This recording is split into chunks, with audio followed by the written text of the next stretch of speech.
run through some of the numbers there, but I understand you also have some announcements to make. Yes, we made two announcements this morning, and one is that from today we are offsetting all the carbon emissions from our flights, and we're doing it not 2050, not 2040, not 2030, but actually from today across the whole of the network. And together with all the other activities we've been doing to reduce the carbon emission per passenger kilometer, we believe that we do more than any other airline within this area. It's not to say that this is the perfect solution. We know it's an interim step before new technologies come into place, but we do believe that this is absolutely in line with what our customers increasingly want the companies to do. Great. So the announcement there on offsetting carbon emissions. The other thing that investors are sort of looking ahead to from today is your new holiday business plan. Is that up and running now? How hopeful are you about it in terms of growth? Yeah, so we will launch the EasyJet Holidays here well in time for the peak booking period here before the Christmas. And this will be great. This will combine flexibility from the network that EasyJet has. We fly to more leisure destinations than any other airlines. We do more weekend flying. We do multiple traffic and durations, single times per day, multiple times per day to these destinations. And together with some of the best hotels in Europe and best-in-class technology, we believe that this is a fantastic proposition for our customers. So we're very excited about that.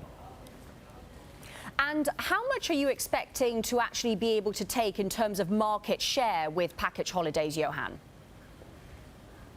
Well, we launched it first of all in the UK market, and then we can see that we can roll this out also to a number of our other core markets in here. But you know, we're starting with this for the summer 20. It's going to be the main first season we have.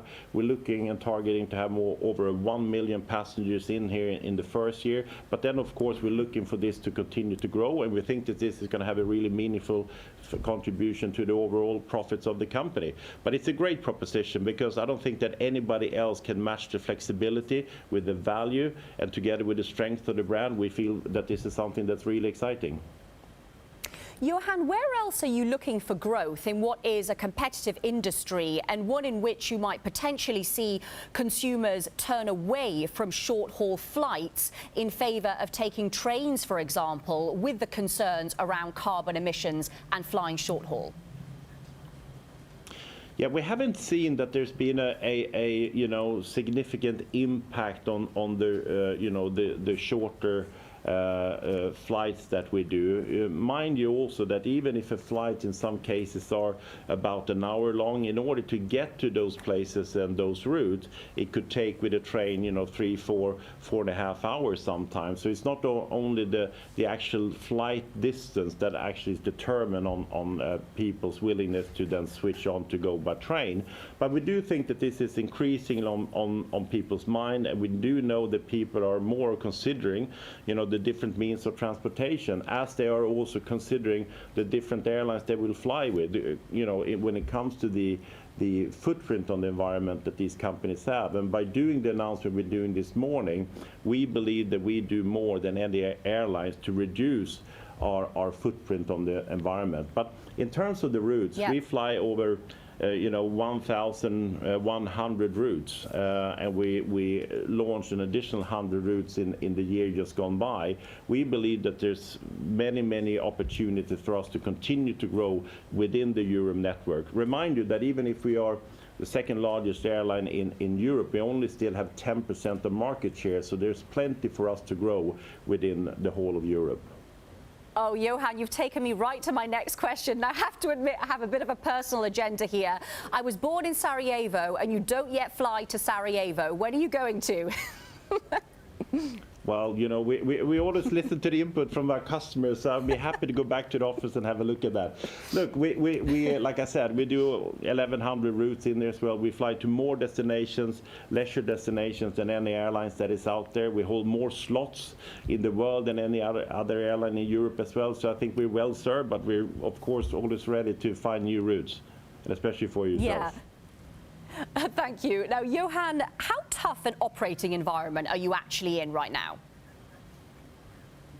Well, I think the year just ended has been quite challenging for the whole of the industry as well. But as you would have seen, also that affects also the growth plans across the industry. We are growing at the lower end of the historical growth range. So for this winter, we'll grow just about 1.7%, and throughout the whole year, it will be around 3%. But remind you also that we have grown a lot in the last 2 years, about 20%.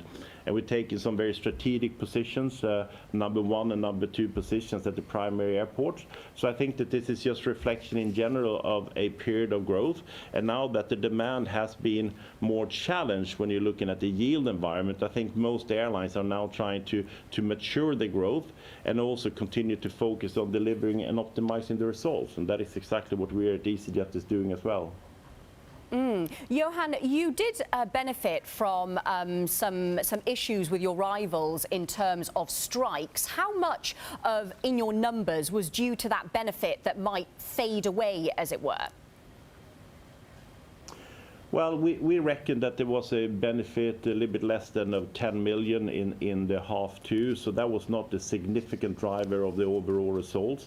The significant improvement we've seen in the results and why we could guide towards the upper end of where the market expected us to be was really self-help initiatives. We reduced the cost significantly from basically reducing the amount of cancellations that we had versus last year. We also reduced a lot of the longer delays that we have, 24% 3-hour and longer delays, 46% less of the cancellations, and that drove down the cost with 37 million for the whole of the company. And it's fantastic because that also clearly improved the customer experience.